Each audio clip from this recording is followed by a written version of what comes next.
Welcome, everybody, to the Ramana Maharshi International Satsang based here in San Diego. And let us welcome our special monthly guest from London, the International Ramana Maharshi scholar and author of great note, Michael James. Michael, it's good to see you today. Good to see you too. For those of you watching us on YouTube, Michael joins us every first Sunday at 10 a.m. California time.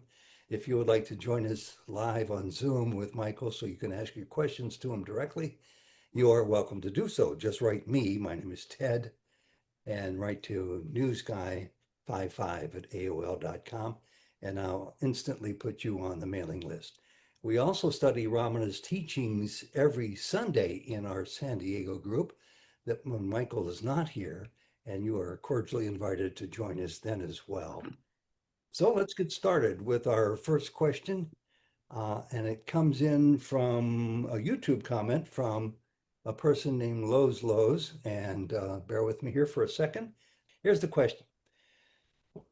Michael, the practice, would it be safe to say that because our body appears to be here in our waking state all the time, that it gives us the opportunity to constantly investigate whom the body is appearing, to whom the body is appearing? You wouldn't really need anything else because the body is constant until we fall asleep. Is that right? Question number one.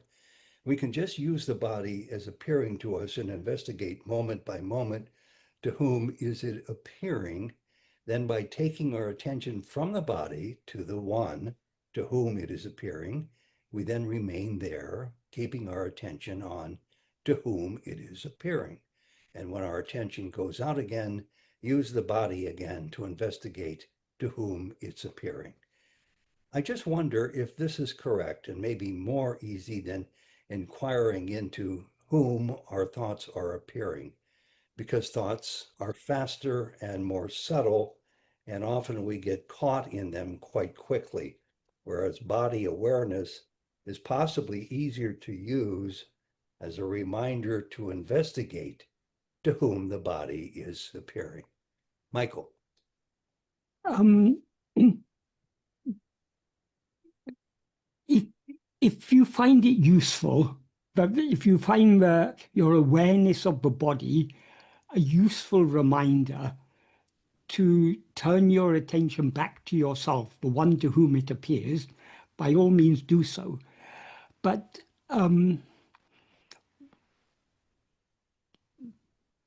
we need to understand what Bhagavan spoke about investigating to whom thoughts appear.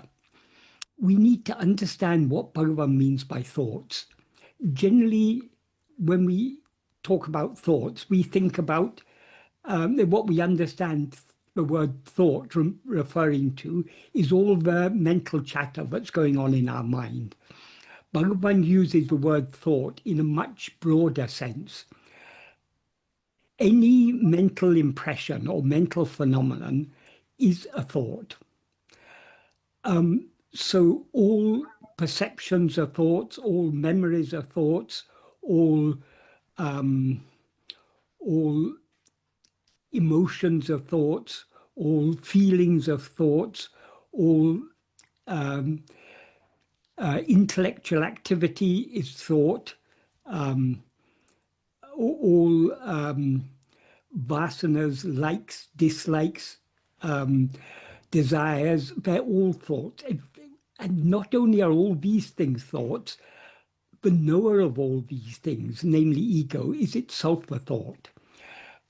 But though Bhagavan often emphasized that ego is just a thought, and he therefore referred to it often as the thought called I, he also made it clear that ego is a thought unlike all other thoughts, because all other thoughts are objects. They are things of which we are aware, whereas ego is the only thought that is endowed with awareness. So ego is aware of itself and it's aware of all other thoughts. All other thoughts depend upon ego for their seeming existence because thoughts appear only in the view of ego. So ego is as Bhagavan said, ego is the root thought. Bhagavan uses thought in a very broad sense. So, for example, in Jnana, he says, removing thoughts, there's no excluding thoughts, there's no such thing as the world. And in another place in Jnana, in the 14th paragraph, he says, Jagam embadu nineve. What is called the world is only thought, because the world is nothing but our perceptions, and perceptions are mental impressions. So therefore they are thoughts. So when Bhagavan says, whatever thought may appear, he means whatever may appear, whatever phenomenon may appear, to whom does it appear? All phenomena appear only in the view of ego. They appear to ego. So investigating to whom means turning our attention away from whatever appears back to ourself, the one to whom it appears. So this is a very powerful clue or pointer that Bhagavan has given us, to always investigate to whom. So the questioner, the person who asked this question, suggests that body awareness is awareness of the body, that is it can be used as a reminder to turn our attention back to ourselves. That is certainly not wrong, but Bhagavan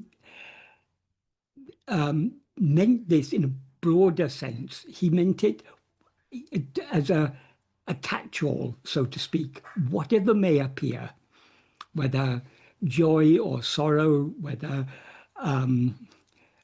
whatever it may be, anything that appears, to whom does it appear? That doesn't mean questioning to whom, but turning our attention away from whatever appears back to ourselves, the one to whom it appears. Sadhu Om often used to say, thoughts are not a problem.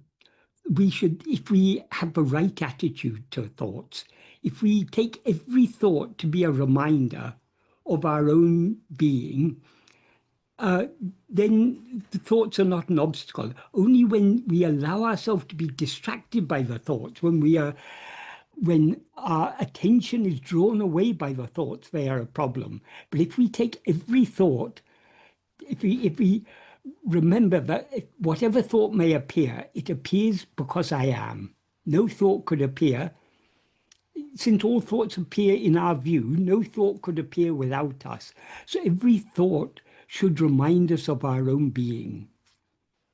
To illustrate this, he used to tell a simple story. There was a young boy who had never seen the ocean. He was very eager to see the ocean, so he's often asking his father, can we go and see the ocean? Can we go and see the ocean? So one day his father said, today we'll go to see the ocean. So they had to walk to the ocean. It was several miles walk, and a friend of his father was also accompanied them. So his father and his friend were talking their own business. The boy was very eager to see the ocean. So he kept on asking his father, can we see the ocean? Can we see the ocean? Finally, the ocean came in sight, and his father pointed out, there's the ocean. The boy was wondering, where is the ocean? Because he didn't have a clear understanding of what is the ocean. He just knew it's something very big. What he could see in the distance was something very small. So he thought, that's not the ocean. Maybe I'll see it later. When they actually came to the water's edge, the boy was still eagerly looking for the ocean. And he asked his father, where's the ocean? And his father said, this is the ocean. And the boy said, no, all I see is waves. Then his father called a boatman and hired a boat and took his son out in the boat. And the boy was eagerly in the bows of the boat, eagerly looking, trying to see where is the ocean. Maybe the ocean is behind this wave. Maybe it's behind that wave. Then his father understood, but he doesn't understand. The waves themselves are not other than the ocean. The ocean is what is ever present. So he explained to his son, the ocean is water. It's a vast expanse of water. That is what this is. Put your hand in it, feel the water. These waves, they're nothing but water. They're the same ocean. So the waves are not hiding the ocean. they are just, they're not in any way obstructing the ocean because they themselves are a part of the ocean. Sadhu Om told, this is the story he told. He said, likewise, when we come to this spiritual path, we take thoughts to be an obstacle. And we always, that is in yoga, for example, chitta vritti nirodha. Yoga is chitta vritti nirodha. That means stopping all mental activity. But this mental activity couldn't exist without us, just like the waves couldn't exist without the ocean. So just like the waves should remind us of the presence of the ocean, whatever thoughts appear, they should remind us of the presence of ourself. That doesn't mean we should attend to the thoughts. We should attend to ourself, the one in whose view all these thoughts appear. So this is this clue that Bhagavan has given us, investigating to whom, is a very powerful clue, because whatever circumstances we may be in, whatever we may be experiencing, whether we're experiencing joy or sorrow, whether we're whatever it may be, whatever activities we may be engaged in, all these of our whole life is just a flow of phenomena, a stream of phenomena, ever-changing phenomena. But all these phenomena appear to whom? To me. Who am I? We turn our attention back to ourselves. That is the purpose. But it is not wrong. What the person who asked this question, what they suggest is, the body, yes, the body is also one of the many phenomena that appear, but it's a bit more, relatively more constant than other phenomena, because whereas other phenomena are appearing and disappearing, throughout the waking state, this body is here. We're aware of the body. We're aware of the, even if we're not looking at the body, we're aware of the feeling, the tactile sensations. We're constantly aware of this body, but so we can use the body as he suggests. To whom does this body appear? But we need not limit it just to that. Whatever appears, to whom does it appear? Because if we just focus on the body, on to whom the body appears, then we can be distracted by other thoughts. But whatever appears, to whom does it appear? That's a sure way of turning our attention back to ourselves. But of course, like anything, it requires persistence. We need to have great love to know what we actually are, or we will be. The reason we are distracted by thoughts is because we find the thoughts more interesting than our being. So we need to, by patient and persistent practice, we need to cultivate more and more interest just in knowing, who am I? What is my being? What actually am I? If we have that curiosity, if we are more interested in knowing who am I than we are in any thought, the thoughts will not distract us. The thoughts distract us only because we find them more interesting than our being, because our being is ever present. We take it for granted. But our being is the key to immortality. That is, if we want to experience eternal, unending, infinite happiness, all we need to do is to attend to ourself, to our own being. I am. I hope that was an adequate answer to this question. That I don't think that person's here today because it was a YouTube person Yeah. who came in. I'd like to open it up to the floor in a second, but real quickly at the very end there, where you said not once, but 2 or 3 times, the reason we look to our thoughts is because we find them more interesting than our being. I don't know that the 99% of the population of the world is even aware of their being to examine inwardly. Who is not aware of their being? We are all aware. Everyone is aware I am. I am Okay, doing this, I am doing that.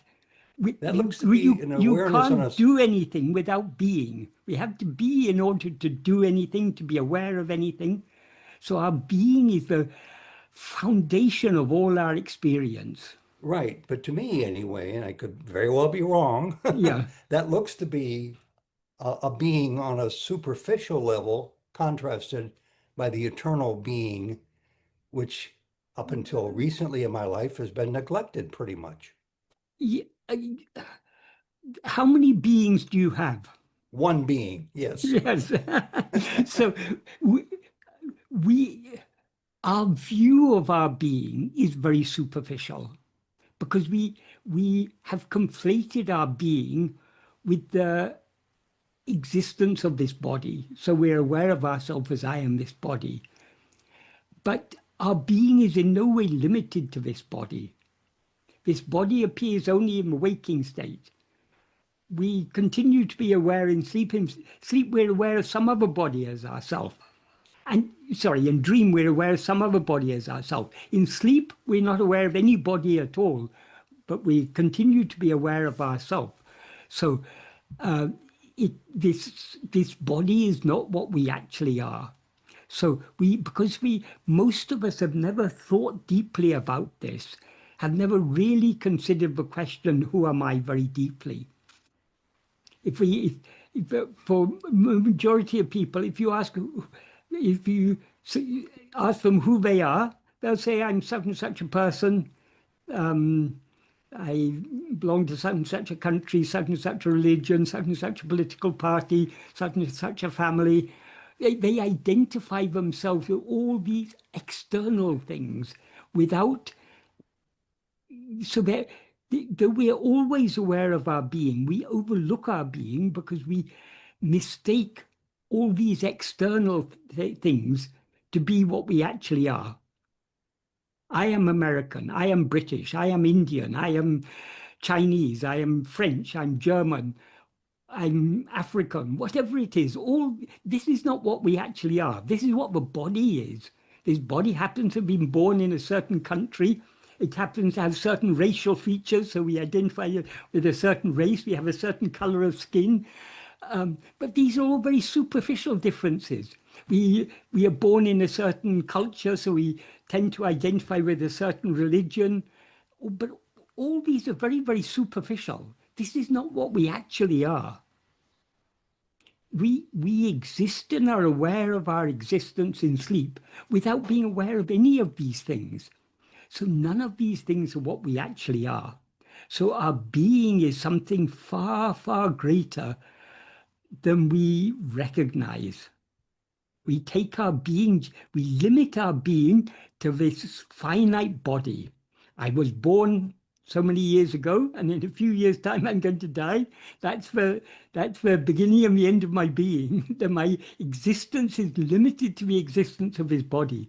So it seems to us, but it is not so. Our being is infinite. And our Ex- being is awareness. The being and awareness are not two different things because awareness is what we actually are. mhm. So our awareness is infinite. But because of this false identification, I am this body, we seem to be limited. Our existence seems to be limited. Our awareness seems to be limited. I'm here, I'm not there. I'm now, I'm not then. So we Excellent, limit Mark. ourselves within time and space. We Yeah. limit ourselves as a certain object. Thank you. I'm glad I asked the question. I asked it because, as I said at the outset, as soon as you concluded reading there and talking on the issue, that because there's so many people here, I'll give people a chance to find out how to raise their hand and to ask a question. We have two full pages of people here.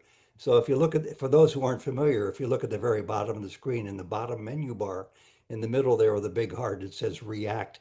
And if you click on that, you get to this hand, which I just put up to illustrate on my own self.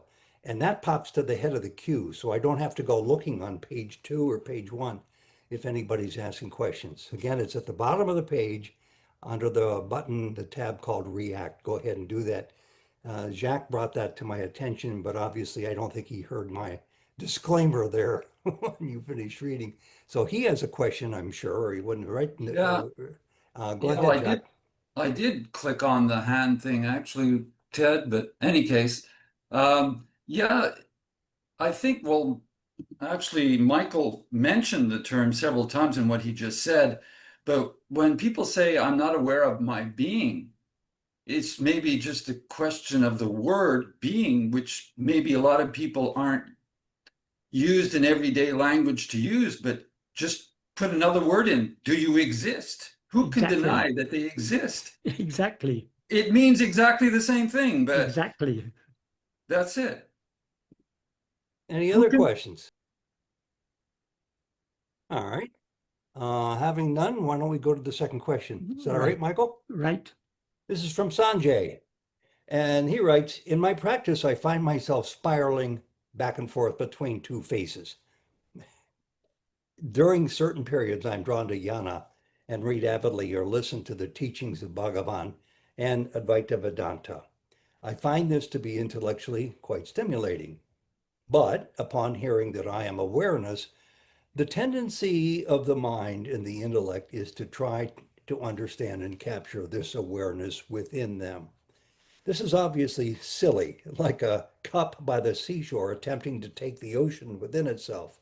The frustration of this situation usually leads me to accept the duality and surrender to my beloved Hanuman, which usually leads to periods of being immersed in wonderful feelings of love and bhakti. But this also does not last very long. My question, at the culmination of the path of jnana, does it require some sort of giving up or bhakti-like surrender to cross over? Does a genuine desire to not want to know anymore, which is mental and intellectual in nature, need to be freed? Or does the real I simply reveal itself? And he concludes, as I spiral between these two states, I do feel like I'm making progress, knowing and feeling more deeply each time, but I don't know if I'm stuck in a perpetual loop. Michael. Okay. First, we need to understand what jnana means. Jnana, um, jnana cannot be obtained from books. Jnana is our real nature. Jnana means pure awareness. In verse 13 of Uludunapadu, Bhagavan begins by saying, Jnanamam tane me.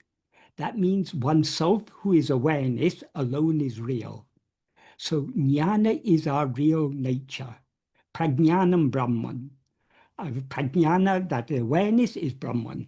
So jnana means awareness, pure awareness. What we get by reading Bhagavan's teachings or reading uh, the Upanishads or the Bhagavad Gita or the Brahma Sutra or the commentaries upon them, what we gain is a certain understanding. But understanding is not jnana. Understanding is an intellectual it's an intellectual understanding. It's a function of the intellect to understand things. So, what role does this understanding have in the path of jnana?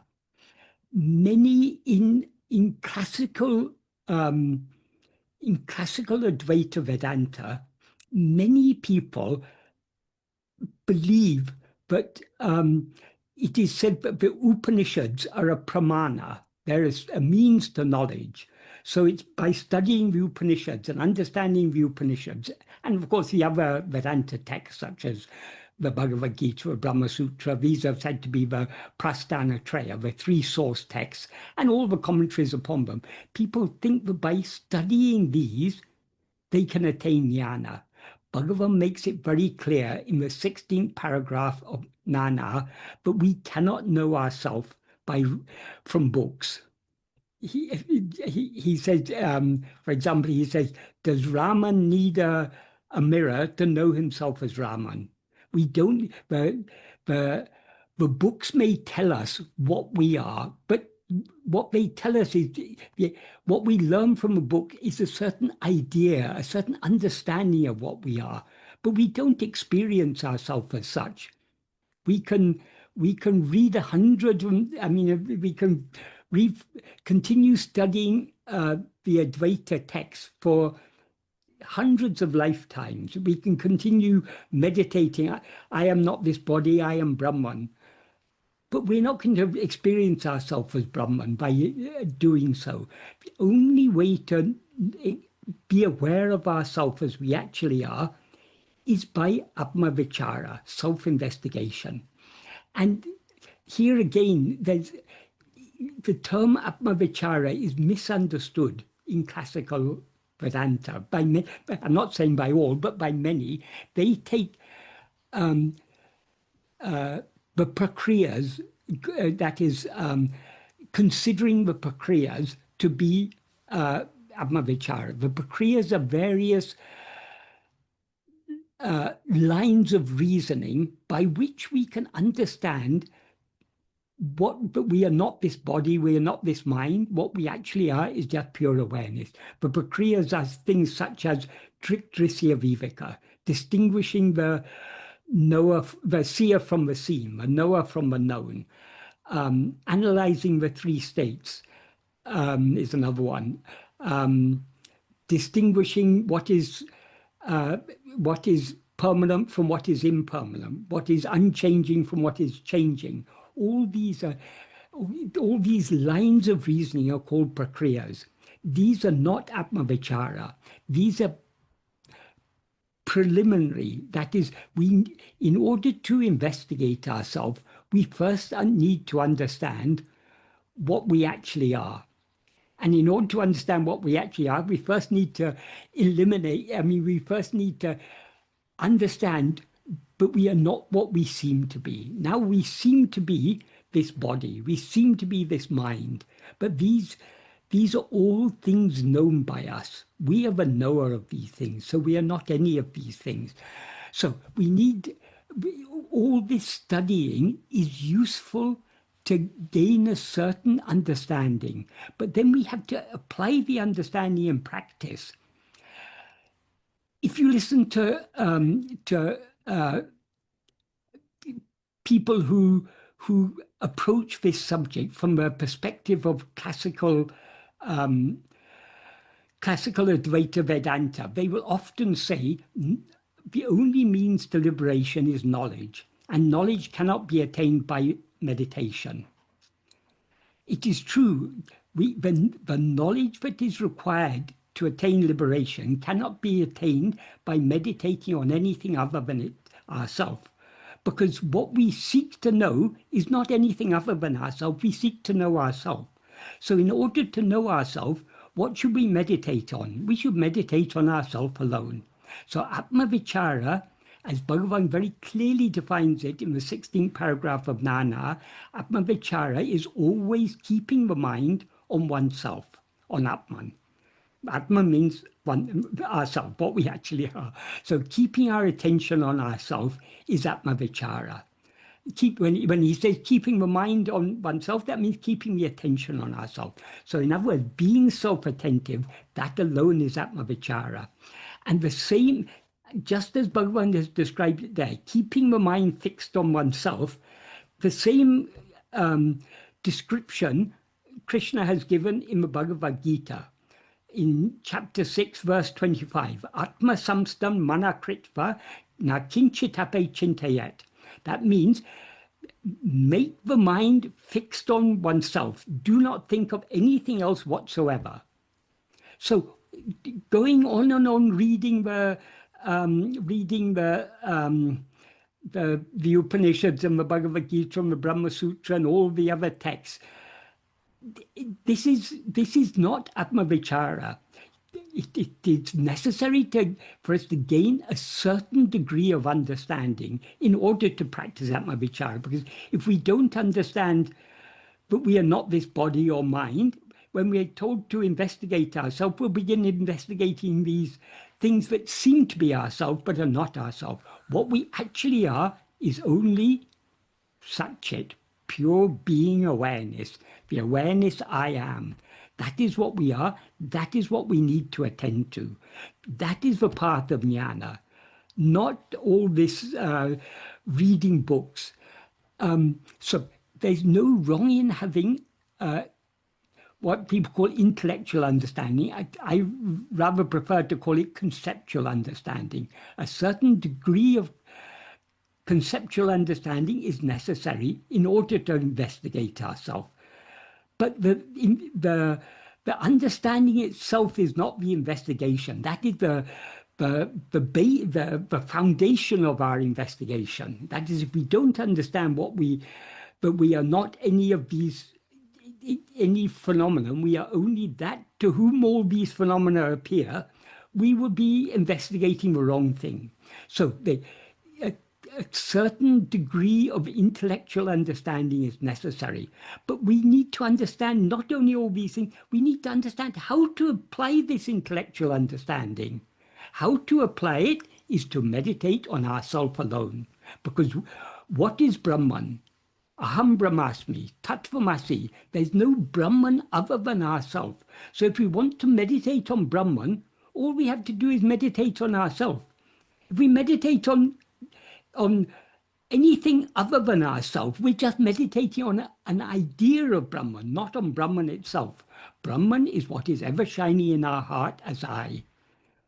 Hridaya Guhara Madhye Kevalam Brahma Matram Aham iti Atma-vichara Atma-rupena Sakshat Bhakti. I can't remember the exact words, but that Brahman is what is ever shining in our heart as I am I, as our own being. That is what we should meditate upon. So that is the path of Jnana. So what relation does this have to the path of bhakti? It is inseparable from the path of bhakti, because when we investigate ourselves, Bhagavan I'll go back to that. Bhagavan has made clear to us what is the nature of ego. Ego comes into being grasping for. This is what Bhagavan says in verse 25 of Uludunapadu. He describes ego as a formless demon. Uruvatra pe ahande. It's formless because it's got no form of its own. It's a demon because it grasps form. So he says, so he explains the nature of ego. He says, Urupatri undam, grasping form, it comes into existence. Urupatri nikum, grasping form, it stands. That is, without, what he means in these first two sentences by grasping form is grasping the form of the body.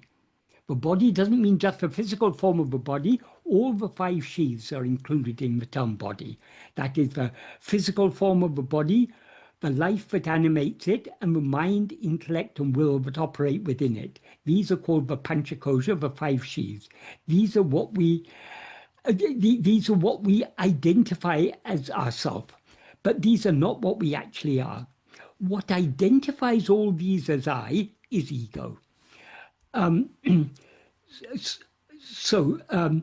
This ego, as soon as we rise as ego, we project and grasp the form of a body as ourself. And we cannot stand for a moment as ego. We cannot endure without constantly grasping the form of this body as ourself. So grasping form, it comes into existence. Grasping form, it stands. Then in the third sentence, he says, Urupatru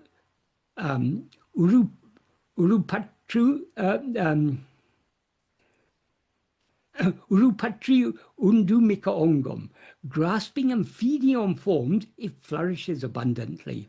That is, having grasped the form of a body as ourself, we don't stop with that. Our mind goes out through the five senses and is constantly grasping the forms of the world. Grasping means being aware of, because all ego is, it's a formless awareness, but it identifies itself as a form of the body. It thereby experiences a multitude of other forms, other phenomena, and it's constantly dwelling upon them. By constantly attending to things other than itself, that is the food upon which ego lives. It nourishes itself and flourishes by constantly grasping form, constantly attending to things other than itself. That is what is implied. And then he says, uru vittu uru patram, leaving form it grasps form, because ego cannot stand for a moment without grasping form. If it leaves one form, it has to grasp another form. So the very nature of ego is to constantly grasp form. But ego itself is formless. So what would happen if instead of grasping form, if ego tries to grasp itself? Since it is formless, if it tries to grasp itself, it will subside and dissolve back into its source. This is what he implies in the next sentence. Te dinal otum pidicum. Te dinal simply means if searching, but it implies if ego searches or seeks to know its own reality, if it investigates itself, who am I? If it investigates to know what it actually is, otum pidicum means it will run away or take flight. That is, it will subside and dissolve back into its source, is what is implied. So in this verse, Bhagavan has made very clear what the nature of ego is. Ego cannot rise, stand, or flourish without constantly grasping form. In other words, constantly grasping things other than itself, because it is formless. All forms are things other than itself. So ego depends upon attending to things other than itself for its very existence. If ego tries to attend to itself, it is, metaphorically speaking, putting its head on the chopping block. That is, to the extent to which we attend to ourself, we subside and dissolve back into our being. So by attending to ourself, we are dissolving back into our own reality. So self-investigation is itself self-surrender. That is, how can we surrender this ego except by attending to ourselves? Because if we attend to anything other than ourselves, we're feeding and nourishing ego. So the path of self-surrender generally begins with trying to surrender mine, surrender everything that is mine. So we try to give it everything that we feel is ours. We try to offer it to God. We try to give up our will. We try to surrender our will to his will. Not my will, but only your will. Whatever be your will, that is my will. That is my happiness. That is the attitude on the path of devotion. That is where the surrender begins.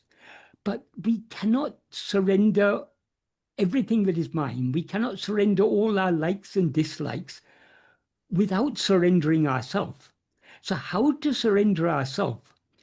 Who is the self who is to be surrendered? It's only this ego, the false awareness, that which is that spurious entity that is aware of itself as I am this body.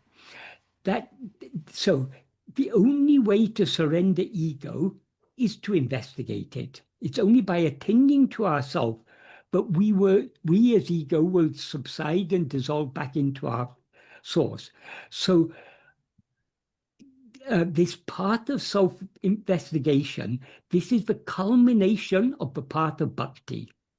So bhakti and jnana are not two alternative paths. The preliminary stages of the path of bhakti include puja, japa, dhyana, meditating on God as if he was something other than ourselves. So all this is good at a certain level, but this isn't the end of bhakti. This is just the preliminary stages of bhakti. By all these devotional activities, the puja, japa, and dhyana, if we do this without desire for any fruit, if it's nishkamya bhakti, we're doing it only for the love of God, not for anything we expect to gain from God, that will purify the mind and show the way to liberation, as Bhagavan says in verse 3 of Upadesha. Show the way to liberation means it will make it clear to us what is the way to liberation. So if we follow the path of bhakti, doing the puja, japa, and dhyana, if we do it with sincere love for God and without expecting anything in return, the mind will thereby be purified. That is, our likes and dislikes will diminish more and more and more. As the mind is purified, it is clarified. So in the clarity born of the purification, which results from all these devotional activities, the clarity comes of, how can I be anything separate from God? God is the one infinite whole. To claim a separate existence for myself is sacrilege. It's blasphemy to say I am separate from God, because if God is the infinite whole, nothing can be other than him. If something is other than him, then he's thereby limited. So we cannot be anything other than God. In other words, God is our own reality. God is what we actually are. If we give up this false identification, I am this body, what remains is the pure I am. That pure I am is God. That is Brahman. So when the understanding dawns that God is not something other than ourself, but ourself alone, then what should we meditate on in order to meditate on God? We should meditate on nothing other than ourself. This is what Bhagavan says in verse 8 of Upadesha.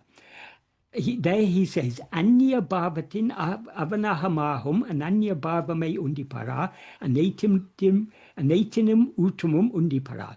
He uses two terms there. Anya bhava, anya means what is other. And in this context, bhava means meditation. So anya bhava is meditating on something other than ourselves. In the context, it means meditating on God as if he is something other than ourselves. So meditating on a name or form of God, that is Anya Bhava. But better than that Anya Bhava is Ananya Bhava. Ananya means what is not other. So Ananya Bhava is meditating on nothing other than ourselves, with the understanding that he is I. And he says, Avanaham Ahum. That means in which he is I. So Ananya Bhava is that it's self-investigation done with the understanding that God is what is shining in our heart as I. So he says, well, the meaning of that verse is, rather than the Anya Bhava, the Ananya Bhava in which he is I is best among all. So the best practice of bhakti is self-attentiveness, attending to I alone with the understanding that God is what is shining in our heart as I. That this is the pinnacle of the path of bhakti. And what happens if we meditate on I alone, on nothing other than I? He explains in the next verse, verse 9. He says, Bhava balatinal bhavanatita sat bhava tu irritale undipara parabhakti tattvam undipara. That means by the strength of meditation, in the context it implies by the strength of that Ananya Bhava, in other words, by the strength of self-attentiveness, being in Sat Bhava. Sat Bhava means the state of being. So being in the state of being which transcends bhavana. Bhavana in this context implies meditation in the form of mental activity. Because attending to anything other than ourself is a mental activity. Attending to ourself is not a mental activity, because by attending to ourself we subside. So attending to ourself is a cessation of activity. Attending to anything other than ourself is a mental activity. Attending to ourself is a cessation of mental activity. So by the strength of that self-attentiveness, being in our natural state of being, which is beyond all mental activity, which is bhavanatita, that is parabhakti tattva. That is the nature of supreme devotion. So this path of Atma-vichara, this is the pinnacle of the path of devotion. So bhakti and jnana are not two different paths. The preliminary stages in the preliminary stages of bhakti, the puja, japa, and dhyana, the inner clarity is not so, there's not so much clarity in the mind, so we take God to be something other than ourselves. When the mind is purified and thereby clarified, we come to understand that God is nothing other than ourselves, or we are nothing other than God, whichever way we put it, it's the same. So we meditate on ourself alone. So meditating on ourself, in other words, practicing Atma-vichara is the pinnacle of the path of devotion. This is the ultimate devotion to God, is just meditating on ourself alone. So bhakti and jnana are not two different things. So this Sanjay, who asked this question, he's asking this question because he takes the path of jnana to mean simply reading books and trying to understand conceptually. That's all good, that's necessary, but that's just preliminary. That is not the path of jnana. The path of jnana is turning the mind within and merging it back into its source. In other words, turning our attention back to ourselves and thereby subsiding back within. That is the path of jnana. That is the culmination of the path of bhakti. That is the state of complete self-surrender. David, you have your hand up for a question. Yes, it's just to ask Michael very simply, is the meditation that he's referring to, is the question, who am I? No, it is not a question. It is the investigation, who am I?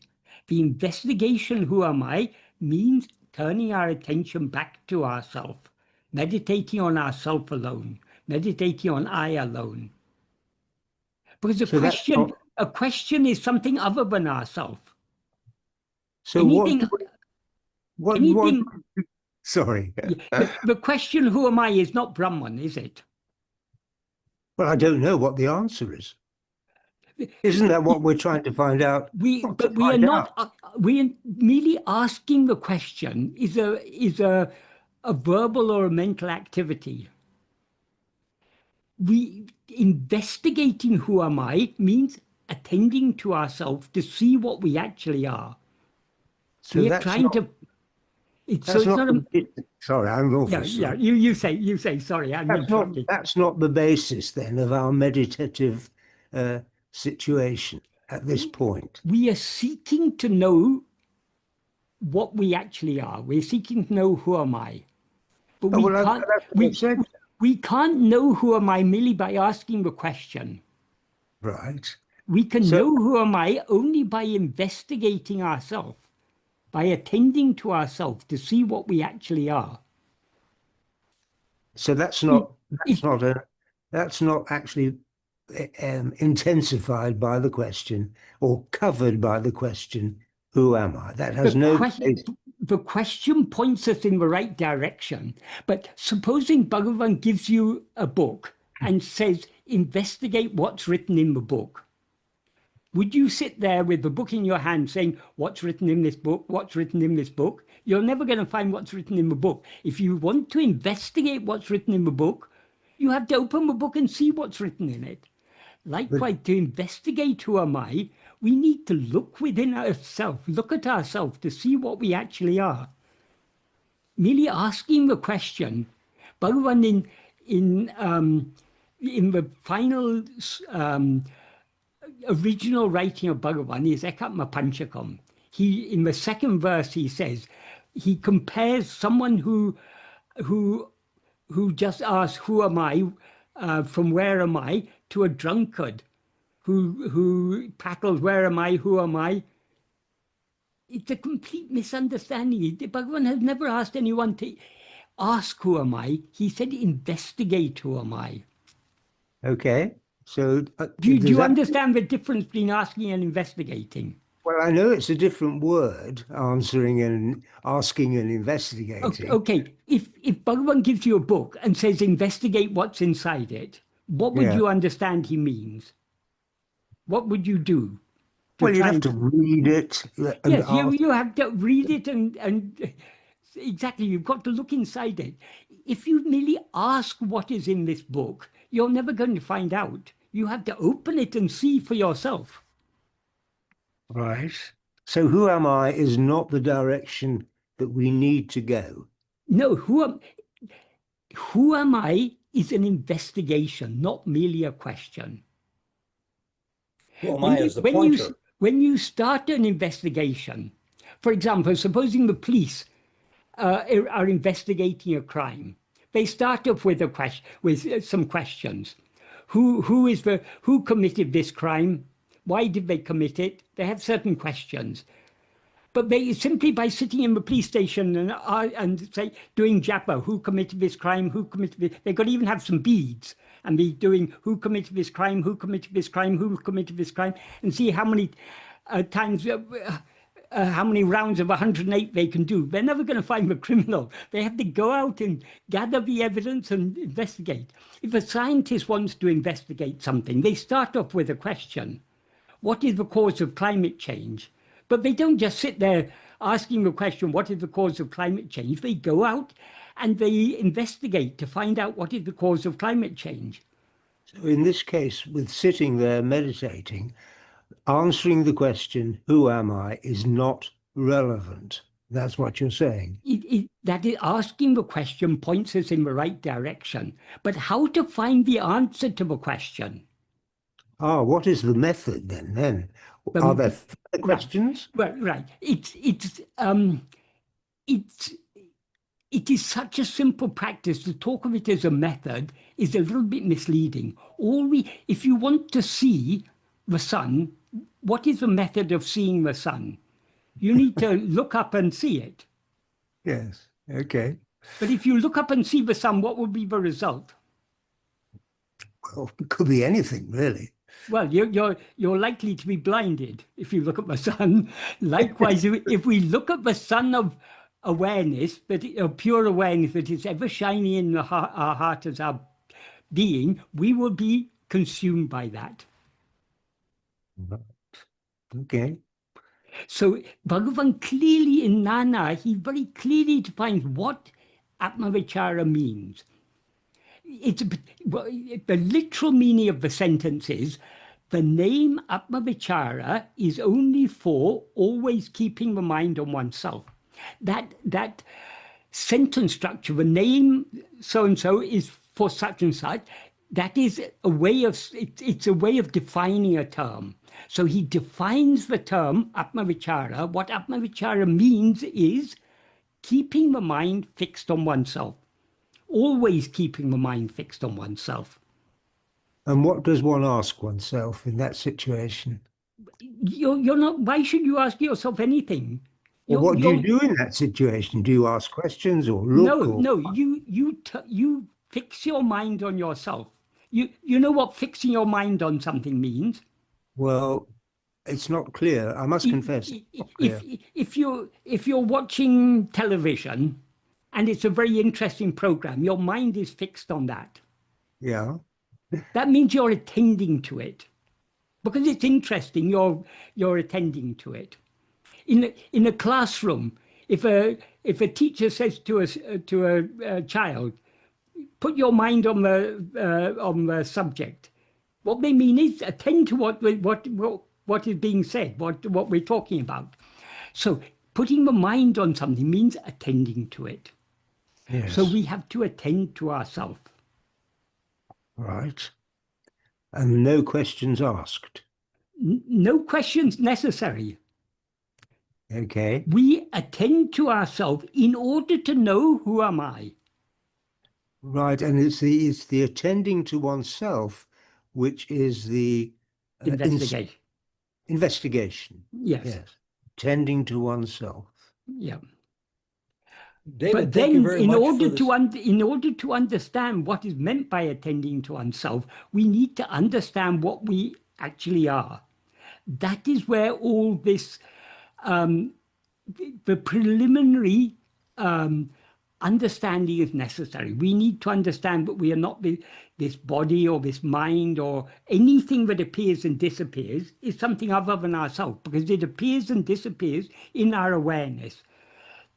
So the awareness in which things appear and disappear must be distinct from the things that appear and disappear in it. So all phenomena are things other than ourselves. This body, this mind, this the vasanas, the likes, the dislikes, the intellectual activity, the judging, all these things, these are all things other than ourselves. They're all things that appear and disappear. To whom do all these things appear and disappear? To me. Who am I? We need to turn our attention back to ourselves, the awareness in which all these things appear and disappear. Thank you. Thank you. I think David has a point that I used to have that I see a lot of newcomers having, and I want to run this by you, Michael. Sometimes it's in the wording. I mean, when I go through, as everybody here does, in whom are these thoughts occurring? They're occurring in me. Who am I? That hits people. I don't care. That hits people first and foremost for years, perhaps, as I think it has with David here, as a question rather than a prompting. And that's the problem that many people. The problem lies in the translation. And the Yeah. problem in the translation is according to the understanding of the translator. Yeah. The verb Bhagavan uses in Tamil, in Nana, in other places he uses other verbs, but they all mean essentially the same. In Nana, he uses the verb vichari. Vichari is a Tamil verb derived from the Sanskrit verb vichar. Vichar means to inquire or investigate. Sometimes it is used in the sense of inquire, in the sense of asking questions. But that is not the sense in which Bhagavan is using it here. Here he's using it, inquire, in the sense of investigate. So so the usual way it's translated is inquire, who am I? As soon as we hear in English, inquire, who am I, it sounds like a question. It sounds like we're being told to ask a question.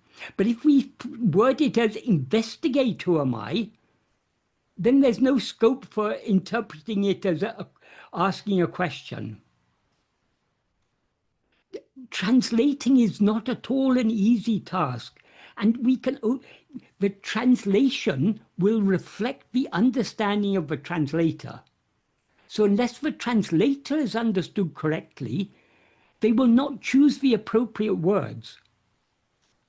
So because people have translated as inquire, then the next step, people start writing ask. If you read books like talks, so often it's recorded as if Bhagavan said, ask who am I? But that isn't what Bhagavan meant. Bhagavan didn't mean ask who am I, he meant investigate who am I. He didn't mean ask to whom, he meant investigate to whom. It's a big difference. I've heard you explain this. The word inquire we use in both senses. Inquire can mean to ask, it can also mean to investigate. Mm-hmm. But the sense in which Bhagavan uses the word is in the sense of investigate. Because asking is either a verbal activity or a mental activity. How can any activity enable us to know our being? What we are seeking to know is who am I? It's our being we are investigating. So no activity can enable, verbal activity or mental activity can enable us to know our being. Only by attending to our being, we can know our being. Because when we attend to our being, we thereby subside and merge back into our being, dissolve back into our being. So we can investigate our being only by being. And we can be only by attending to our being. Michael, I've heard you use this. I've heard you explain this maybe in the 6 or 7 years that you've been with us on Sundays, maybe a dozen times. This is by far the most detailed, the best, the clearest explanation I think you've ever offered. I seem to remember hearing you saying that before, Ted. Sometimes it takes an old horse a lot longer than other people to get the message clearly. Marty's got a question. You made him chuckle with this. Go ahead, Marty. Hi, guys. Hi, Michael. Hi. So I hear everything you say, and I don't want to say I disagree because I don't. I'm not sure I understand it. So let me kind of describe a little bit of what I do, and I think it's self-inquiry, and it's really related to what David says, because I could have asked the exact, I probably did ask the same questions that he did a while back. But using who am I as a pointer points you in a particular direction. Although I don't even think that's true. I think it stops thought. For me, it stops when I say who am I, thoughts stop. They might just be a nanosecond, or it might be, a few minutes or whatever. It doesn't really matter, but thoughts stop. And in that time that the thoughts stop, there's this sense of stillness, this sense of quiet. And sometimes the thought will come up, well, is this awareness? Is this consciousness? Is this existence? And even the fact that I'm asking those questions goes back into the who am I turnstile, because I don't try to answer those, and I don't try to do anything with that other than if I'm holding on to anything. And even the fact that I'm trying to hold on to something is an action which takes me away from what I'm doing. It's just being with that stillness. And that the mental activity has stopped, even though it's momentarily. And sometimes I wonder, it's like, when thoughts come in, and I'll just say, well, go deeper, and they'll go away. And or looking for that source of thoughts. And there's a I don't know how you can describe something that doesn't have form, but there's almost like a place like I can see the thoughts forming. And I know that putting duality into any of this stuff is not the answer, but and then it keeps taking me back. But my point is there's no sense of love, there's no sense of devotion, there's no sense of anything other than trying to be that silence. So my question is, am I out in left field, or is this kind of like on track? I think it's kind of on track, but it's not just a matter of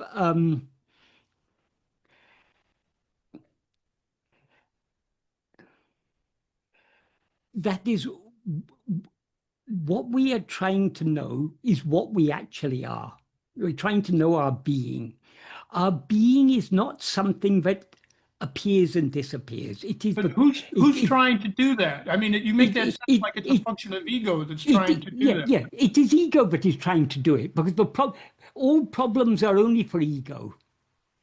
So ego is trying to find out what it actually is. So ego is investigating itself to know its own reality. Its own reality is our being.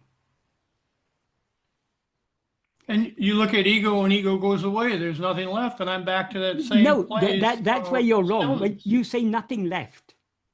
When ego goes away, what is left is what we actually are.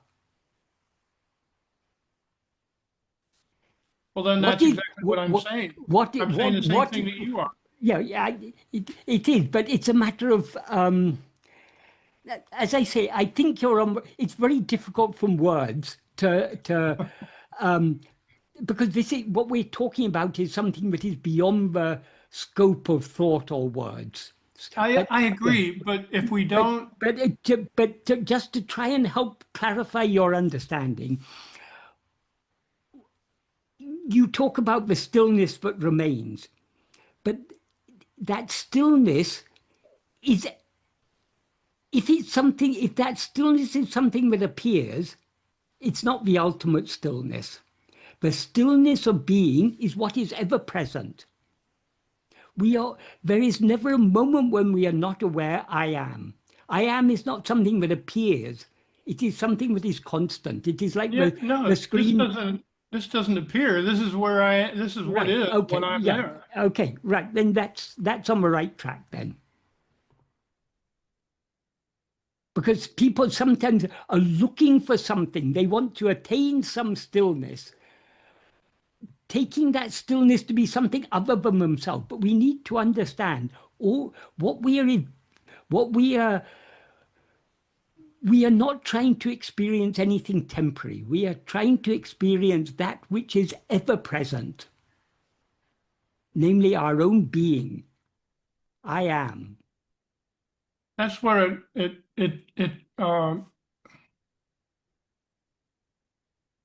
I think the answer is just in doing it. You can't really, like, I mean, Yeah, I yeah, asked the yeah, question, yeah. am I going the right way? But am I going to change anything? Well, no, I don't think I am. I'm going to continue Okay, because that's okay. my experience. Ultimately, the clarity comes from putting it into practice. Even if we're fumbling around a little bit at first, so long as we're generally moving in the right direction, then the clarity will come. It'll be, as we go, as we practice more and more, it becomes more and more clear to us what is the way forward. Because that's why Bhagavan called this an investigation. When you start an investigation, where the investigation is going to lead you, you don't know at first. As you progress with the investigation, where it is leading you becomes clearer and clearer. I think part of the confusion too comes, at least I think most Westerners think of self-inquiry as a form of meditation. And yet, I know when Bhagavan mentions meditation being the for the beginners, which I'm not sure what, well, I think his understanding of meditation is different than being in this place of stillness. And so, Again, and this can exist anywhere, walking your dog or, I don't know if yeah, driving a car is the right yeah, time to yeah, practice it, but yeah, it's always there. And that the struggle in meditation can be, well, can you sit for an hour or two or three or whatever without moving, which is another construct we're putting on ourselves that's yeah, probably yeah, inhibiting the process. So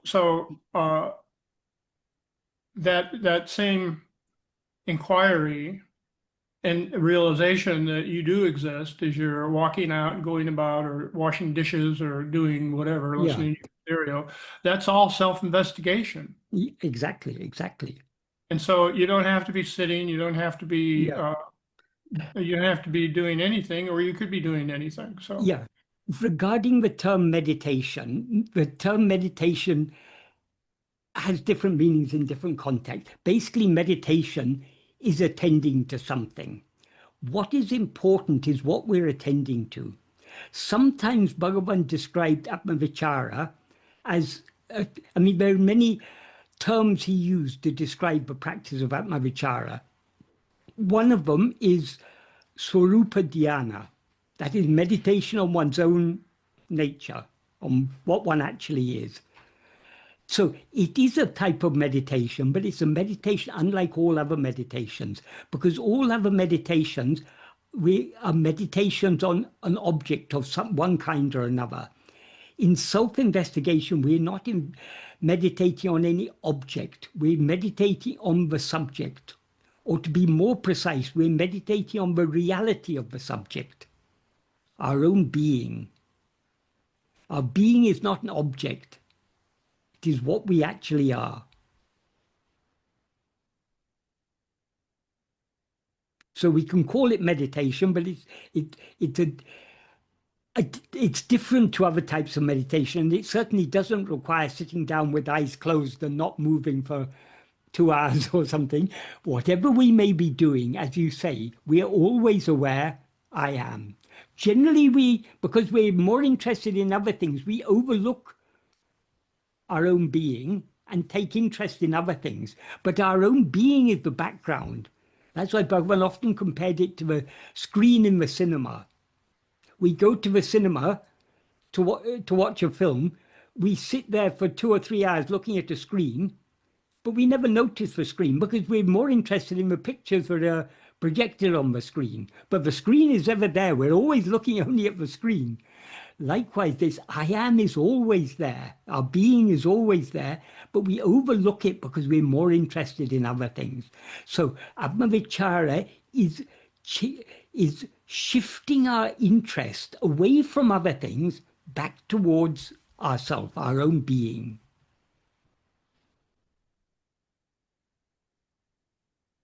Okay, Marty? I'm fine. Thank you, Michael. Yeah.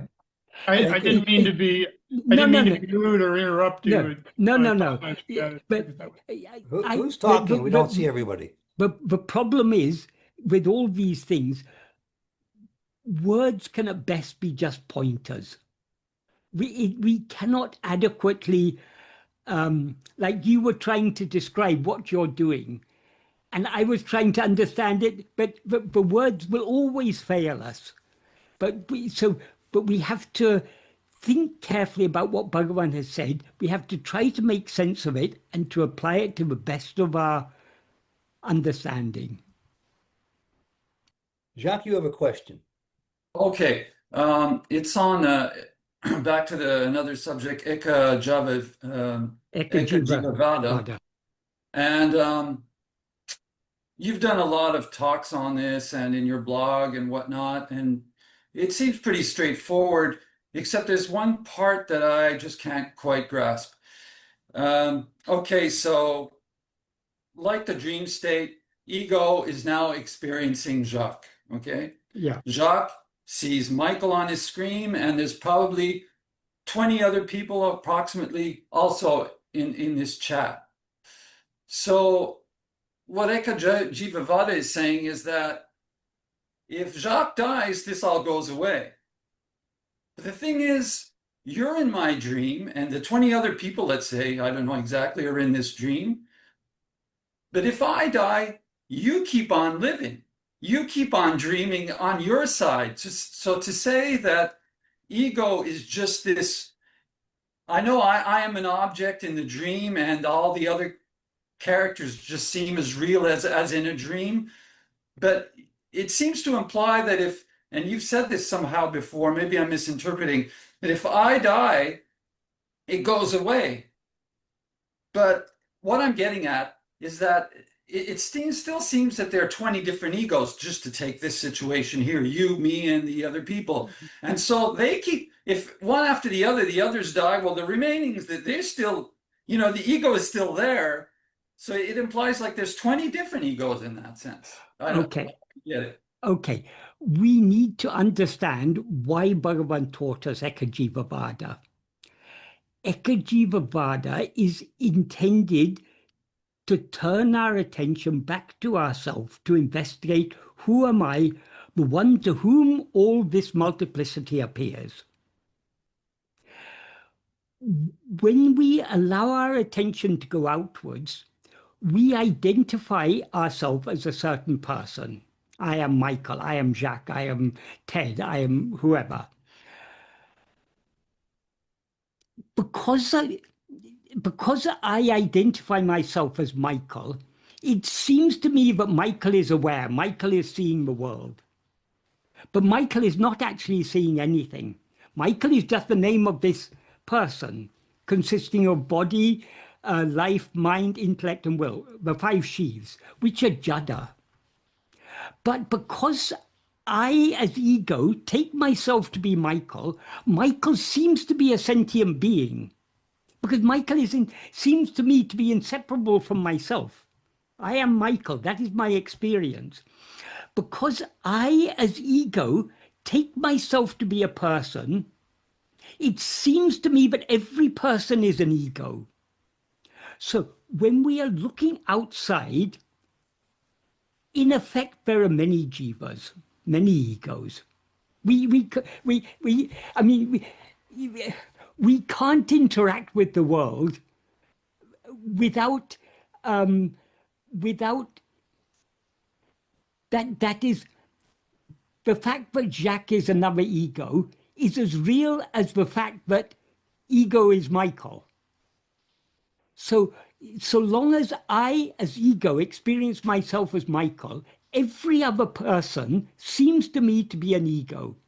So for all intents and purposes, in our external life, there's a multiplicity of jivas. That is how it appears to be. And so long as we experience ourselves as a person, every other person seems to be just like us, seems to be another ego just like us. So we shouldn't try to apply Eka Jiva Vada to the external world. Because then we get, okay, but now there are some, I don't know how many people in this meeting. There are 49 people in this meeting. So which one of these 49 people is the ego? We get in, these are ridiculous questions. That's completely missing the point. All of this appears to whom? Who is the one who is aware of all of this? Who is the one who is aware of this multiplicity of egos? If we consider that, that will turn our attention back within to find out who am I. So the purpose of Eka Jiva Vada is to turn our attention back to ourselves. It is not to try to apply it to the external world.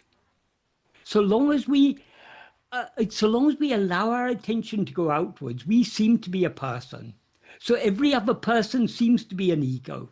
So there are a multiplicity of egos, not only in human form, in dogs and cats and cows and elephants and giraffes and there are a multitude of sentient beings in this world. Everyone seems to be an ego in our view. So there are billions of egos all around us.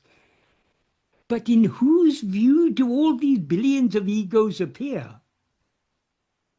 That is what we each need to investigate, and thereby turn our attention back within to find out who am I. So it's a bit like the distinction between that you make between solipsism and metaphysical solipsism. Social solipsism and metaphysical solipsism. Bhagavan didn't teach social solipsism. Obviously, you can see Bhagavan's kindness to not only to human beings, but to animals and everything. Bhagavan was not a social solipsist, obviously. But what he teaches us is metaphysical solipsism. But to apply metaphysical solipsism means to turn our attention within to investigate who am I. Okay. It's a little in the same vein, but it's something struck me the first time when you were talking at the beginning of the video that we've all heard many times, that the ego is formless and that it latches on. And of course, like that, I forget the term, the Tamil word for that worm that goes, from but actually, there are no other forms. I mean, the ego is formless, but the dream is also formless. It's just a dream. So the objects in it are also a dream. Yeah, but formless means that in a state of formless, sleep is a formless state. But in dream, there are so many forms. There's a body, there's a world, there are trees and houses and cars and people and all sorts of things. These are all different forms. But these forms, all phenomena are mental phenomena, according to Bhagavan. None of these things exist independent of the mind. So though Bhagavan says grasping form, it comes into existence, and though in the previous verse he said the insentient body does not say I, Satchit does not rise, in between one thing I rises as the extent of a body, this, if we read it superficially without thinking carefully about it, it implies there's Satchit on the one side, there's the body on the other side, and in between something rises. This is all a way of expressing it. But actually, Satchit alone is what actually exists. The body is a mere appearance. And the body appears only when we rise as ego.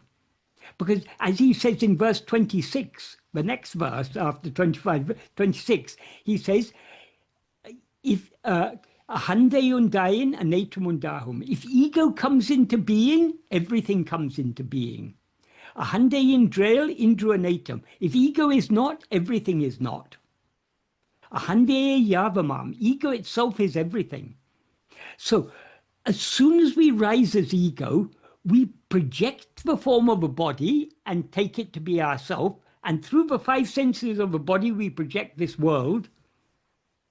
So it's apparent forms, basically. That's the distinction. Yeah, all forms are apparent. That's the important distinction between form and substance. Bhagavan, in verse 13 of Uludunapti, he uses the golden the golden ornament analogy. He said the ornaments are unreal, the gold is real. That is of course, that's just an analogy. He's not literally saying gold is real, but he's for the purpose of the analogy, the substance is real, the form is unreal. Because the same gold, but it now appears in the form of a bangle, you can melt it down and make it into 5 rings. Or you can make it into a necklace. So the forms are contingent, they're fleeting, changing. But the substance is what endures. So what is the substance, the vastu, the porul? That is Satchit. Everything else is just ultimate just forms, which are appearances in that one Satchit, which is what we actually are. Michael Bruce has been patient. In fact, here in with that the question. verse 13 of Uludnabdu, what Bhagavan says, he's using gold as an analogy for jnana, which is what for ourself who are jnana. So the substance is jnanamam tane, oneself who is jnana. All the awareness of multiplicity is the forms. That's compared to the gold ornaments. So the just like gold ornaments don't exist independent of gold, the ignorance in the form of the knowledge of multiplicity doesn't exist independent of the basic knowledge, the pure awareness I am. Thank you, Michael. Let's go to Bruce. Bruce, you there? Yeah, I'm here. Maybe it's the simpler, just as simple, but I know you answered his question very well, Michael. But the Sat Chit is let's just say that belongs to God, or the very core of the heart, which we're calling the self. It is the heart. But yeah, exactly. But it doesn't belong to the ego side. The ego side and all the paraphernalia that is all second and third person activity or objects. So I'm just trying to say in a simple way, Sat Chit belongs to God. It doesn't belong to the ego. Now we might have access, we do have access to it, but it's that misconception that it's that we are aware. Yeah, when we say it belongs to God, I think I know what you mean. It shouldn't be taken, but there's a God to whom Satchit belongs. Exactly. Satchit is the base reality. That base reality is what we call God. And that is the reality of ourself. That is the reality of ego. Ego is nothing other than Satchit. Just like the snake is nothing other than a rope. Exactly. It seems to be something different because the snake is always only a rope, never anything other than a rope. But it seems to be something other than a rope because we misidentify it. We say this is a snake. But what we mistake to be a snake is actually a rope. Likewise, what we mistake to be ego is actually only Satchit. So when we look at other individuals, all that we're seeing is a reflection of Sat Chit. We're just seeing a reflection of it. That's one way of saying it. That's one way of saying it. That's what's said in the Upanishads. All this is Brahman, is what is said exactly. in the Bhagavan refines that. He refined the way of explaining that in verse 26 that I was talking about earlier. He says, if ego comes into being, everything comes into being. If ego is not, everything is not. Ego itself is everything. What we see as all this, we as ego are seeing ourselves as all this. But if we as ego investigate ourselves, then we see that we are Sat Chit. So ultimately, the ultimate ground of everything is Sat Chit, but the immediate ground is ego. Right. So, Jacques, when we have a dream and we wake up from the dream, the actors and personages in the dream, this is the classic question. Are you worried about those individuals, Jacques? No, Are no. you? Okay, well, Well, it's exactly the same thing in the waking state, because the waking state is a dream state. And so when you say that other individuals continue living after you die, then you're giving reality, it's a reflection that you are still attached to ego and body attachment, and it's saying that you are giving reality to that which is outside of you. So how could that be? That well, is true. What you say, Bruce, is true.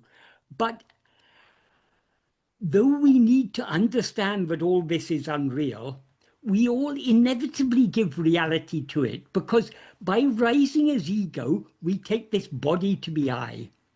What is actually real is only I. Taking the body to be I means we take the body to be real. And when we take the body to be real, the body is a small part of this world, so the whole world appears to be real. So all the many people in this world seem to be real. It all seems to be real so long as we rise as ego. But as Bhagavan says in one place in Maharsha's Gospel, someone asks, why do I have to take this world to be unreal? Bhagavan says, if you seek the truth and the truth alone, there is no alternative but to take the world as unreal, to accept that the world is unreal. Because if you take the appearance to be real, you can never know the real as it is. So we have to, though it seems to us, though all this seems very real to us, in our heart of hearts we have to accept that all this is just a dream. None of it is real. But we don't apply that in our external behavior. Externally, we behave as if all this is real, because our behavior is itself a part of a dream. What is behaving? It is the person that we seem to be. So we shouldn't confuse what are called different levels of reality. They're not actually different levels of reality. Reality is one. But this is called Vivaharika Satya, which is called transactional, which means transactional reality. It's not really reality, but there's another term for it, is Pratibhasika Satya, which means seeming reality. So all this so-called transactional reality is only a seeming reality. None of it is real. What is real, as Bhagavan says in verse 13 of Uludunaptu, Jnana mam tane me. Oneself, who is Jnana, alone is real. Everything else is unreal. yeah, I was just questioning the process of the appearance of Yes. this and this theory of Eka Jiva Vada to answer Bruce's question. Yeah. Sorry. But this is not just an incident. This is the core of Bhagavan's teachings. For example, when he says in verse 26 of Uludunaptu, if ego comes into being, everything comes into being. If ego is not, everything is not. He's clearly talking about one ego. He's not talking about many egos. So the core of Bhagavan's teaching is Eka Jiva Vada. If we can accept it, it's a very great help to going within. Right, but it can't, just like you said earlier, it can't be applied on a social level. So No, obviously not. Obviously not. That's the important aspect. Anyone who thinks it should be applied on a social level is completely misunderstanding. Right. It becomes meaningless.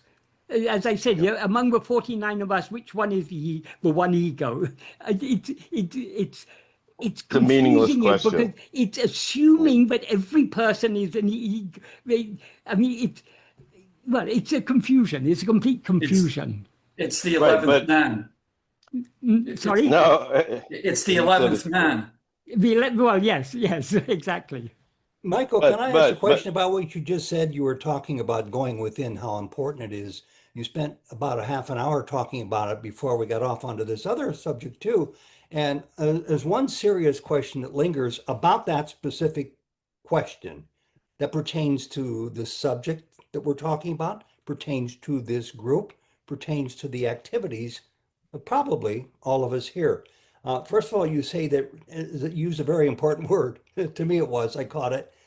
You say that reading books, for example, listening to videos, going to groups online, these are all preliminary. You stress that word. Yes, These are all preliminary to going within, which yeah. is preferred.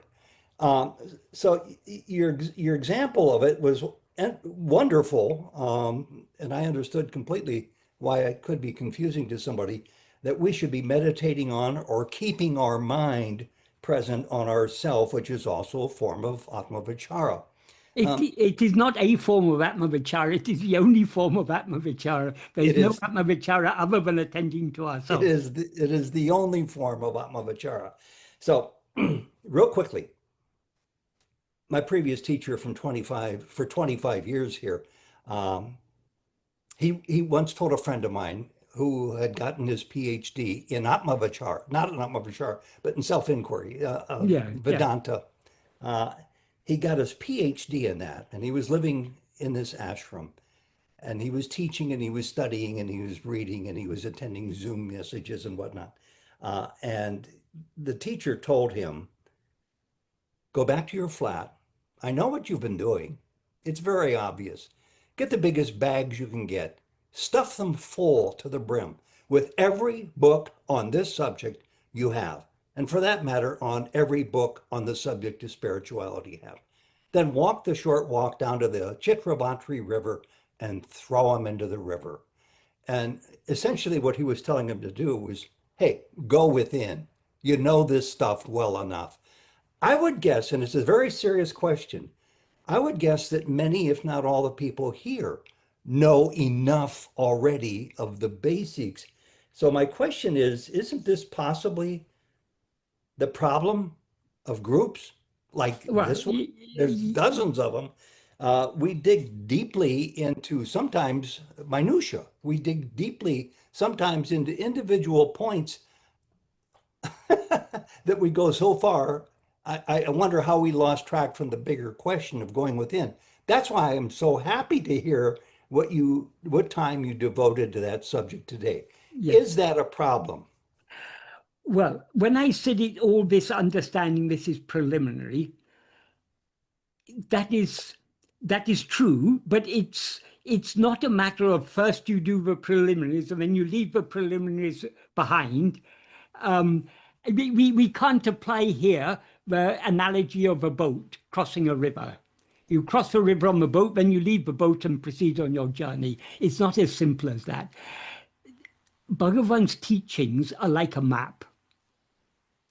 So you don't study the map and then leave the map at home and go off on your journey. You take the map, if you're wise, you take the map with you.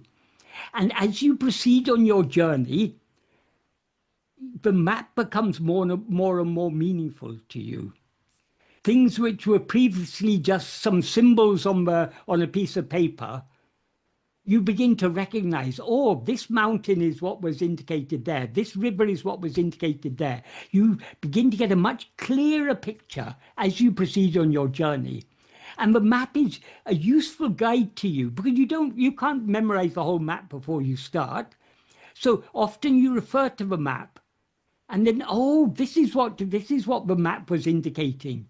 It didn't mean that I should turn this way. It meant I should turn this way. So we shouldn't discard Bhagavan. When I was in my early years in Tiruvannamalai, there was a very nice, very quiet Telugu gentleman. He would come. He would be sitting in Bhagavan's hall for at least 12 hours a day, probably more than that, meditating.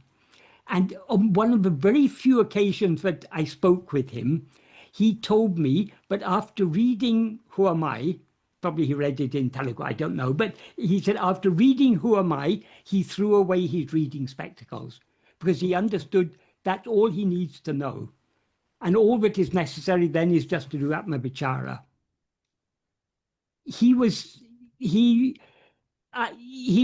I saw him there in the ashram for I don't know how many years. It must have been several years he was there. And all of a sudden he disappeared. And I heard later that he had lost his mental balance. Mm. So we shouldn't think that we've understood Bhagavan's teachings and then discard them and think we can put them into practice. They're a constant support to us. So though the understanding required to apply vichara, some basic a basic level of understanding is required. That is preliminary. But Bhagavan's teachings are very deep and very subtle. Works like Jnana, Uladu Napadu, Arunachala, Ashtakam, all these works, they're very, very deep works. And I'm still learning from these after reading them for nearly 49 years since I first arrived in Tiruvannamalai and first read Who Am I? But I'm still learning from these things. Because as we follow this path, as we go deeper and deeper in this path, we see more and more meaning and implication. So it's the same words we're reading, but we're understanding them more and more deeply. And the thing with Bhagavan's teachings, it's not just the meaning of the words, it is what the words imply. Because Bhagavan actually has written very little. Bhagavan's teachings come to the 20 paragraphs of Jnana, one or two other small pieces of prose writing, like the note he wrote for his mother, and about 200 to 300 verses. These are Bhagavan's original writings. They contain everything we need.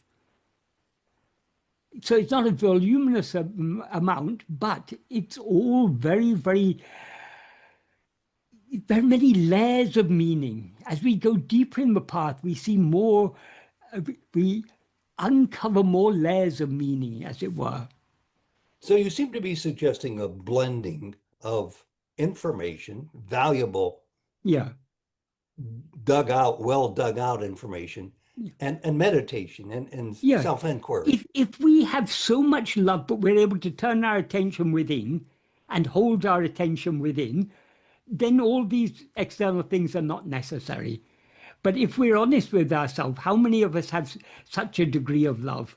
Our mind keeps on coming out. So long as the mind keeps on coming out, we need the support of Bhagavan's teachings in words. Yeah. And I ask you this because it's not the point only of something here I share, but of my former teacher, but there's other people who write me because they know of this group, including former participants, and say, talk less, go inward more, or just go completely inward.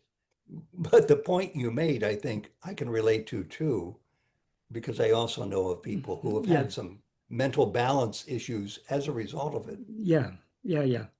Isn't it a little like... And Bhagavan's teaching, we have to go beyond thought, but thought is not the problem. Bhagavan it clearly says in Jnana, however many thoughts arise, so what? So we shouldn't follow the thoughts, but when thoughts arise, they should remind us to turn our attention back to ourselves.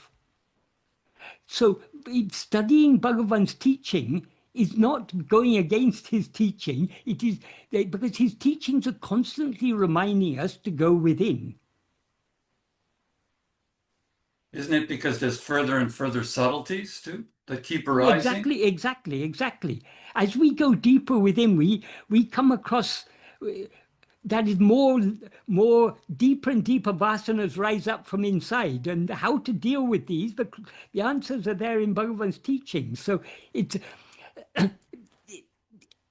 in classical Advaita, they talk about three things: Sravana, Manana, Nididhyasana. this is the basic of any type of learning, in fact. Sravana means, in this context, it means, literally Sravana means hearing, but it means paying close attention to the words of Guru. Manana means thinking deeply about it, understanding it. So manana is a very, very important part of the process, because if we don't do the manana properly, we won't be, though we're reading, we're not understanding. So manana is a crucial part of it. In fact, the Sanskrit word muni, which means sage, the derivation of the word muni is one who is expert at manana. So manana is a very important part of the process.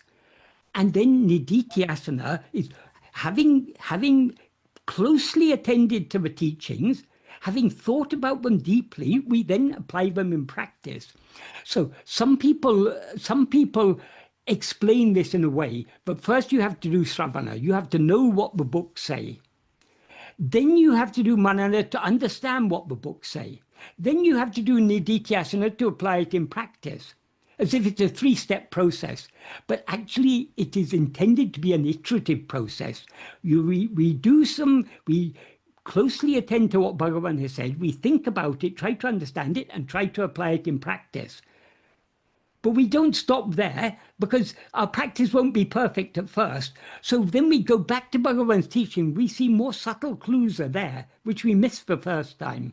They become clear to us after we've tried to put it into practice. And then we think about it some more and try to put it into practice. So this Sravana, Manana, Nididhyasana, it's an iterative process. It should be going on throughout our life. There's David. So my question is, I followed the whole process, which is more numinal, perhaps, but just to get to one's awareness of being and to be present there as much as one can before one sort of drifts away from it. I wonder how you would account for example, in the Holocaust, I lost 200 family members. In Vietnam, there was slaughters on both sides, but the South Vietnamese army lost 1.6 million soldiers, 2 million civilians from American bombings, we'll say. And I had my grandfather, who was a physician for the Cardinal Court for the 28th Ecclesiastical Congress, assassinated. But everybody has those stories. The question is more broadly, how does one relate, to that in terms of the practice that we're doing? Or is it just part of the mix of what we experience? This is the nature of embodied existence. Whereas, I don't know, 7 or 8 billion of us in this world, we have many, some of us have stronger desires than others, but we all have desires. Desires conflict. So we get conflict. And in an ideal society, conflict is resolved by means of law and justice and so on. But often when you get conflict between countries, it leads to wars. And often the leaders of countries are often, let's say, not the most ideal leaders. Well, not at all. If we see the history of the world, the majority of those who rise to positions of power are sometimes, there have been good leaders, but often those who rise to position of power, they're driven by their own selfish motives. And Right. we get, throughout history, there have been Hitlers and Stalins and all types of people. So this is, wars have been there from Forever. yeah. I mean, even in prehistoric times, there would have been conflict between different tribes, different social groups, conflicts for land, for resources. Now, human technology has advanced so much, but human nature hasn't. It's the same as it was in those prehistoric times. So there are good people in this world, there are bad people in this world, and most of us are somewhere in between. So this is just the nature of the world. Often, I was recently talking to someone who was talking about the problem of evil, which is a big problem in Christian theology. And for a lot of philosophers, it's a big problem. If God is an all-knowing, all-loving, all-powerful God, why does he allow all these things in this world? This question is based on a fundamental misunderstanding.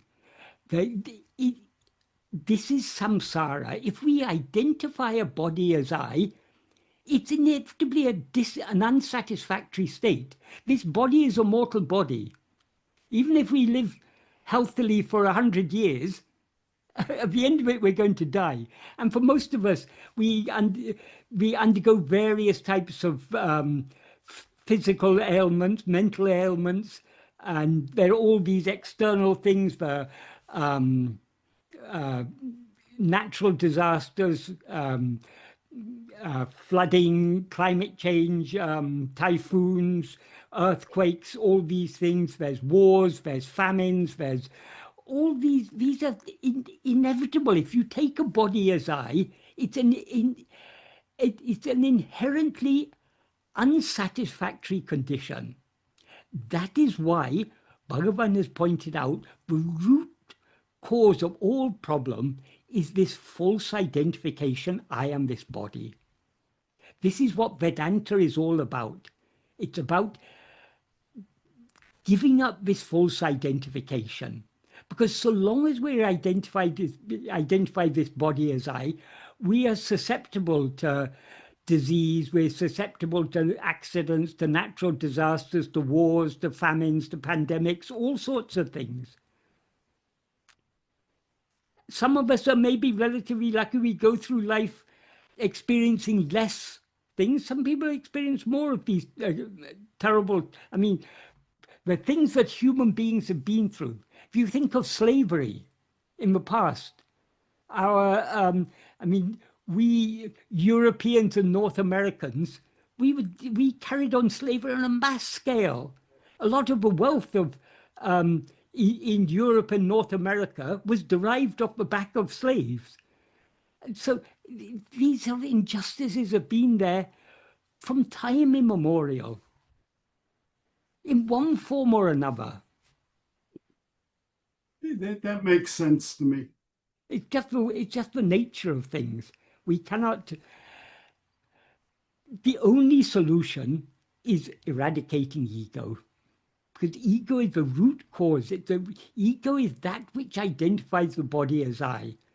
And so long as we identify this body as I, however comfortable our life may be, it's inevitably going to end with death. Our beloved ones are either going to leave before us or we're going to leave before them, but bereavement is inevitable for all of us. Thank you very much. Right. Thank you for the question, David. Michael, we're at the end of the road Yes. for this month. We have enough time, several minutes, if you have a final comment to wrap up. Anything in particular today that struck you of greater weight than others, or anything you'd like to say? Well, we started off with the question, to whom? To whom is all this misery? To whom was the misery of slavery? To whom were the misery of concentration camps? To whom was the misery of gas chambers? To whom was the misery of wars? If we find out that, if we investigate and know what we actually are, we solve all these problems. So long as we continue looking outwards, we are inevitably courting all these problems. Yeah. Our present life may be very relatively comfortable. There's no saying what our next life is going to be. We may be the victim of anything in our next life. Even in this life, we may suddenly, our life may be going on fine. Think of, David, think of your ancestors in the 1920s and 30s in Europe. They were doing okay. All of a sudden, this ghost of Nazism rose, and they were driven into concentration camps, gas chambers, all these things. People who were living just normal lives like us, suddenly their whole world was turned upside down. And terrible, terrible thing. So this is just the nature of this world. So if Sorry to interrupt. Sorry Yes. to interrupt, but just look what happened in Texas. I mean, wars notwithstanding. Yeah. See what happened, that plane crash in India. See what's happening every day in Gaza and in Ukraine and in Sudan and so many places. Wars and conflicts are going on all the time. The list is endless, Michael. In the last minute or so, I'm really glad David brought up the question the way he presented it, that included the Holocaust background that really affects us all, regardless of our beliefs. It does. It's either the first or second most frequent question I get as a facilitator of a group like this. And I would say the majority of people, when I give them your answer or the answer that I find in any of the books, I don't think it's quite acceptable. In fact, I got a question today, and I'm going to be writing to the person who's here about this. It's a very, very big hill to climb, so to speak, when it's a loved one right next to you, a grandchild. I know. Whatever it might be. Yeah. So I appreciate the way you handle it. Human life is, misery is an inevitable part of embodied existence. That is why in all Indian religions, they have this word samsara. And the whole aim of there's so many different forms of Hinduism, so many different beliefs. And Buddhism, Jainism, Sikhism, they're all the same. They're all seeking a means to escape samsara. Yeah. Michael, thank you very much. That does it. We've had 5 weeks since we saw you last. We'll be seeing you next in 3 weeks on August 6th. Have a good summer, what's left of it, which is most of it. Yeah. God bless you. Thank you very much for being with us. And thank you.